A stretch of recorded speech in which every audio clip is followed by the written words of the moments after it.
17 வருடங்களுக்கு பிறகு மயிலாடுதுறையிலிருந்து காரைக்குடிக்கு தினசரி ரயில் இயக்கப்படுகிறது. அதனுடைய முழு விவரங்களை இந்த காணொளியில் பார்ப்போம்.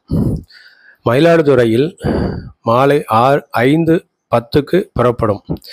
பேராளம் ரயில் நிலையத்தில் 5:25க்கும், பூந்தோட்டம் 5:31க்கும், நன்னிலம் 5:37க்கும், திருவாரூர் ரயில் நிலையத்தில் 5:57க்கு வந்து 6 மணிக்கும், மாங்குடி ரயில் நிலையத்தில் 6:11க்கும், மாவூர் ரோடு 6:15க்கும், திருநெல்லிக்காவல் 6:21க்கும், அம்மனூர் 6:25க்கும், ஆலத்தம்பாடி 6:29க்கும், மணலி 6:33க்கும், திருத்துறைப்பூண்டி ஜங்ஷனில் 6:40க்கும், தில்லைவிளாகம் ரயில் நிலையத்தில் 6:54க்கும், முத்துப்பேட்டை 7:01க்கும், அதிராம்பட்டினம் 7:14க்கும், பட்டுக்கோட்டை 7:30க்கும், ஒட்டங்காடு 7:42க்கும், பேராவூரணி